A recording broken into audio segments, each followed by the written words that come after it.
മിശിഹായിൽ അനുഗ്രഹീതരായവരെ, ദിവ്യകാരുണ്യ ഈശോ ഈ ദിവസം നിങ്ങളെയും നിങ്ങളുടെ കുടുംബങ്ങളെയും നിങ്ങളുടെ എല്ലാ അധ്വാനങ്ങളെയും ആശീർവദിക്കുകയും അനുഗ്രഹിക്കുകയും ചെയ്യട്ടെ എന്ന് നിങ്ങൾക്ക് ഓരോരുത്തർക്കും വേണ്ടി പ്രത്യേകമായിട്ട് പ്രാർത്ഥിക്കുകയാണ്.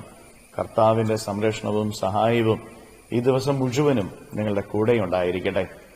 വിശുദ്ധ മത്തായിയുടെ സുവിശേഷത്തിന്റെ 23-ാമത്തെ അധ്യായത്തിന്റെ 29-ാമത്തെ തിരുവചനത്തിലൂടെ ഈശോനാഥൻ കപട ഭക്തരായിട്ടുള്ള ഫരിസേയരെയും അതുപോലെ തന്നെ നിയമജ്ഞരെയും ശാസിക്കുകയും അവർക്ക് ദുരിതമെന്ന് ഉദ്ഘോഷിക്കുകയും ചെയ്യുന്നതാണ് നമ്മൾ കാണുന്നത്.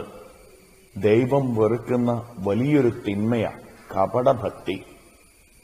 ഉള്ളിൽ വെറുപ്പും വിദ്വേഷവും പകയും വൈരാഗ്യവും അസൂയയും ദുഷ്ടചിന്തകളുമൊക്കെ വച്ചുകൊണ്ട് പുറമേ വലിയ ഭക്തി കാണിക്കുന്ന ചിലരുണ്ട്.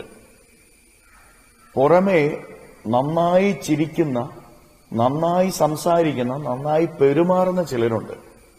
ഉള്ളിലൊന്ന്, പുറമേ മറ്റൊന്ന്. പ്രിയപ്പെട്ടവരെ, ഈ അവസ്ഥയെ, ഈ മനോഭാവത്തെ കർത്താവ് വെറുക്കുക. കർത്താവ് അവരോട് പറയാണ്, നിങ്ങൾക്ക് ദുരിതം. ഉള്ളിലൊന്ന് വെക്കുകയും പുറമേ മറ്റൊന്ന് കാണിക്കുകയും ചെയ്യുന്നവർക്ക് ദുരിതമെന്നാണ് ഈശോനാഥൻ പഠിപ്പിക്കുന്നത്.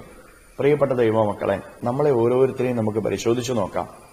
നമ്മുടെ ജീവിതത്തില് നമ്മൾ മറ്റുള്ളവരെ കാണുമ്പോൾ ഉള്ളിൽ ഒന്ന് വെച്ചുകൊണ്ട് പുറമെ മറ്റൊന്ന് പ്രകടിപ്പിക്കുന്നവരാണ്.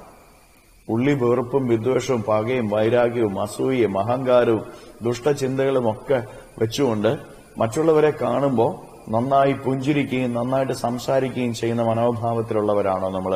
അത് കപടതയുടെ മനോഭാവമാണ്. ആ മനോഭാവമുള്ളവർക്ക് ദുരിതമെന്നാണ് ഈശോ പഠിപ്പിക്കുന്നത്. പ്രിയപ്പെട്ടവരെ, നമ്മൾ തിരിച്ചറിയുക, ദൈവം നമുക്ക് ഓരോ അവസരങ്ങൾ തരുന്നുണ്ട്.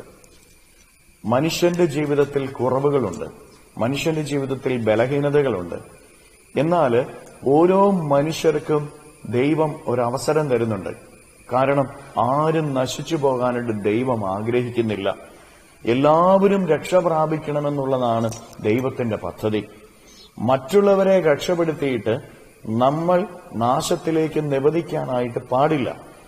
ഞാനും നിങ്ങളുമൊക്കെ രക്ഷപ്പെടണമെന്നുള്ളതാണ് ദൈവത്തിന്റെ പദ്ധതി. അതുകൊണ്ട് ദൈവം നമുക്ക് ഓരോരുത്തർക്കും ഓരോ അവസരം തരുന്നുണ്ട്. കാരണം അത്രമാത്രം ദൈവം എന്നെയും നിങ്ങളെയും ഒക്കെ സ്നേഹിക്കുന്നു. ആ അവസരം നമുക്ക് ലഭിക്കുമ്പോൾ ജീവിതത്തിലെ കുറിച്ച് ചിന്തിക്കുവാനും ജീവിതത്തിൽ ഒരു മാറ്റം നേടിയെടുക്കുവാനും നമുക്ക് ഓരോരുത്തർക്കും സാധിക്കണം. കപടത ഉള്ളിൽ നിന്ന് മാറ്റി നമുക്ക് ഈശോ ആഗ്രഹിക്കുന്നത് പോലെ നേരായ വഴിയിലൂടെ സഞ്ചരിക്കാം. ഉള്ളിൽ എന്താണോ അത് പുറമേക്കും വരട്ടെ. അതാണ് ദൈവം ഇഷ്ടപ്പെടുന്നത്. കരങ്ങൾ യാചനയോടെ പിടിക്കാം. ഈശോയുടെ സന്നദ്ധിയിലേക്ക് നമ്മുടെ ഓരോരുത്തരുടെയും ജീവിതങ്ങളെ നമുക്ക് ചേർത്ത് വെച്ചുകൊണ്ട് കർത്താവെ, ദിവസത്തെ ആശീർവദിക്കണമേ, അനുഗ്രഹിക്കണമേ എന്ന് അപേക്ഷിച്ച് സ്തുതിക്കാം. ഹല്ലേലൂയ. ഈശോയെ നന്ദി. Hallelujah, hallelujah, hallelujah, hallelujah, hallelujah, hallelujah. കർത്താവ് ഈശോയെ മക്കളെ ഓരോരുത്തരെയും സമർപ്പിക്കുന്നു. ഓരോരുത്തരെയും അനുഗ്രഹിക്കുകയും ആശീർവദിക്കുകയും ചെയ്യണമേ. ഇവരുടെ ജീവിതങ്ങളിലേക്ക്, ജീവിത വഴികളിലേക്ക്, അധ്വാനങ്ങളിലേക്ക് അങ്ങ് ഇറങ്ങിച്ചെന്ന് ഇവരെ സഹായിക്കുകയും സംരക്ഷിക്കുകയും പരിപാലിക്കുകയും ചെയ്യണമേ. ഇവരുടെ ജീവിത വഴികളിൽ നിന്ന്, അധ്വാന മേഖലകളിൽ നിന്ന് സർവ്വ തിന്മകളും ബന്ധനങ്ങളും കെട്ടുകളും പിശാചിന്റെ ഉപദ്രവങ്ങളും നാരകീയ ശക്തിയുള്ള പ്രവർത്തനങ്ങളും പൈശാചിക രൂപികളുടെ പ്രവർത്തനങ്ങളും നിർവീര്യമായി തീരട്ടെ എന്ന് കൽപ്പിക്കുന്നു. ഈ ദിവസം ഇവരുടെ ഓരോരുത്തരുടെയും അധ്വാനങ്ങൾ ആശീർവദിക്കപ്പെടട്ടെ. ഈശോയെ, അങ്ങ് ഇവരുടെ കൂടെ ഈ ദിവസം ഉണ്ടായിരിക്കണമേ. ഇവരുടെ എല്ലാ നിയോഗങ്ങളും ഏറ്റെടുക്കണമേ. Hallelujah, hallelujah, hallelujah, hallelujah. നിത്യം പിതാവും പുത്രനും പരിശുദ്ധാത്മാവുമായ സർവേശ്വരായ എന്നേക്കും ആമേൻ.